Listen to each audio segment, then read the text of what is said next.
आप देख रहे हैं चुप्पी तौड़। स्वीकारें अपने दोस्त शशि यादव का सलाम। राजस्थान के मुख्यमंत्री अशोक गहलोत और पूर्व उप मुख्यमंत्री सचिन पायलट की सियासी अदावत नई नहीं है। सचिन के पिता राजेश पायलट और अशोक गहलोत ने यूं तो सियासी सफर राजस्थान से एक साथ ही शुरू किया था, लेकिन दोनों नेताओं की आपस में कभी नहीं बनी। दोनों एक दूसरे को सह मात देने में लगे रहते थे। मजेदार बात यह है कि तब भी जीत सियासी जादूगर गहलोत की ही हुई थी। सचिन के बाप को पटखनी दे चुके गहलोत के सामने बेटा कहाँ ठहर पा।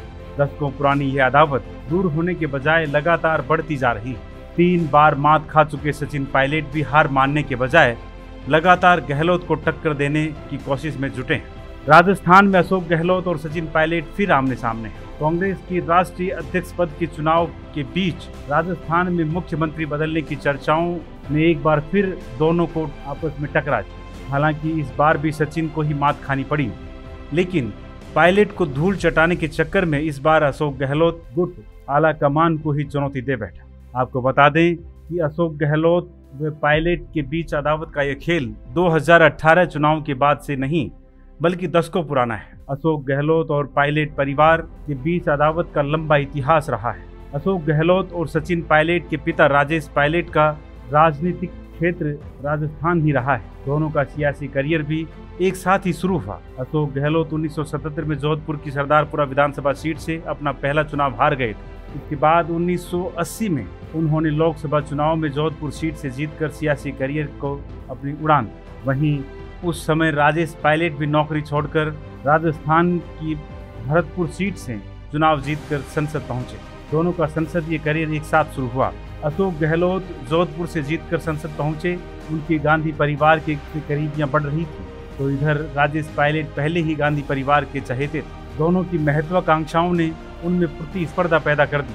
दोनों एक दूसरे के बड़ा नेता बनना चाहते थे। अशोक गहलोत सांसद के साथ पीसीसी चीफ की जिम्मेदारी भी कई बार संभाल चुके थे, कई बार केंद्र में मंत्री भी रहे। वहीं राजेश पायलट भी देश की राजनीति में चर्चित चेहरे बनते जा रहे थे। किसान नेता के तौर पर राजेश पायलट की पहचान स्थापित हो गई। दोनों ही नेता गांधी परिवार के करीबी थे, लेकिन आपस में दोनों के रिश्ते मधुर कभी नहीं रहे। गुटबाजी और कड़वाहट हमेशा चलती रही। ये गुटबाजी 1993 में पहली बार खुलकर सामने आई। राजेश पायलट नरसिम्हा राव सरकार में संचार मंत्री थे। अशोक गहलोत उस समय जोधपुर के सांसद थे। जोधपुर में मुख्य डाकघर भवन का उद्घाटन होना था, लेकिन गृह क्षेत्र जोधपुर होने के बावजूद अशोक गहलोत को इस कार्यक्रम का न्योता नहीं दिया गया। जब कार्यक्रम शुरू हुआ तो गहलोत समर्थकों ने पायलट से पूछ लिया, जोधपुर के सांसद अशोक गहलोत कहाँ हैं? इस पर राजेश पायलट का जवाब सुनकर हर कोई हैरान रहे। राजेश पायलट ने कहा, यहीं कहीं होंगे बेचारे गहलोत। उनका ये कहना उस वक्त काफी चर्चा में रहा। नरसिम्हा राव सरकार में अशोक गहलोत भी मंत्री थे, लेकिन बाद में मशहूर तांत्रिक चंद्रा स्वामी से अदावत के चलते 1993 में अशोक गहलोत को मंत्री पद गंवाना पड़ा था। इसके बाद 1998 के विधानसभा चुनाव हुए तो राजस्थान में कांग्रेस 153 सीटें जीतकर सत्ता में आई। मुख्यमंत्री के नाम पर अशोक गहलोत आलाकमान की पसंद बने, लेकिन अशोक गहलोत उस समय जोधपुर से सांसद और प्रदेश कांग्रेस अध्यक्ष थे, वो विधायक नहीं थे। आलाकमान उनको फिर भी मुख्यमंत्री बनाना चाहता था। इसे रोकने के लिए शिवचरण माथुर से लेकर परशुराम मदेरणा जैसे कई दिग्गज मुख्यमंत्री पद के दावेदारों में आगे आ गए। राजेश पायलट ने उस समय कांग्रेस के भीतर अशोक गहलोत विरोधी गुट का साथ दिया था और उन्हें मुख्यमंत्री बनने से रोकने की कोशिश की, लेकिन फिर भी अशोक गहलोत मुख्यमंत्री बनने में कामयाब रहे थे। हालांकि गहलोत ने पायलट व उसके सहयोगियों को शिकस्त दी, लेकिन इसके बाद राजेश पायलट व अशोक गहलोत की दुश्मनी ज्यादा बढ़ गई। राजेश पायलट की मौत के बाद उनके बेटे सचिन पायलट की भी अशोक गहलोत से अदावत जारी रही। 2013 तक सचिन पायलट सांसद और केंद्रीय मंत्री होने के नाते दिल्ली की राजनीति करते रहे। वर्ष 2013 में कांग्रेस की करारी हार के बाद जनवरी 2014 में सचिन पायलट को राहुल गांधी ने राजस्थान प्रदेश कांग्रेस अध्यक्ष के रूप में भेजा। सचिन पायलट के पीसीसी चीफ बनने के बाद राजस्थान कांग्रेस संगठन में अशोक गहलोत का दखल काफी कम हो गया। 2017 में गुजरात चुनाव से पहले का समय अशोक गहलोत के लिए राजनीतिक संन्यास जैसा था। 2017 के गुजरात प्रभारी रहते कांग्रेस के अच्छे प्रदर्शन से अशोक गहलोत की दिल्ली में फिर से दखल बढ़ी।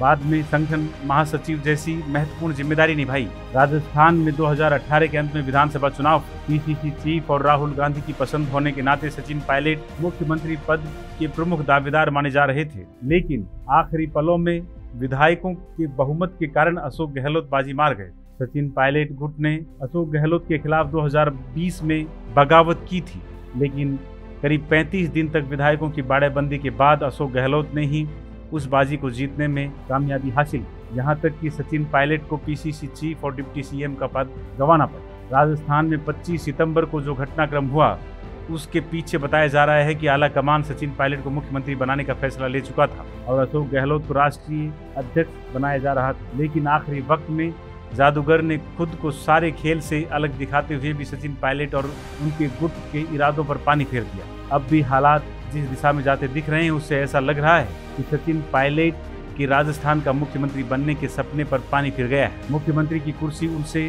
दूर ही रह गई। अब देखना यह है कि क्या सचिन पायलट कभी अपने पिता की पराजय का बदला ले पाएंगे या नहीं। क्या वे कभी अशोक गहलोत को पटखनी दे पाएंगे। आपको हमारा ये वीडियो कैसा लगा, अपनी प्रतिक्रिया देकर हमें बताएं। अगर आपको ये वीडियो पसंद आया हो तो इसे लाइक व शेयर कर हमारा हौसला बढ़ाइए। साथ ही ऐसे वीडियो लगातार पाते रहने के लिए हमारे चैनल को सब्सक्राइब कर बेल आइकन को दबाना न भूलें। जय हिंद।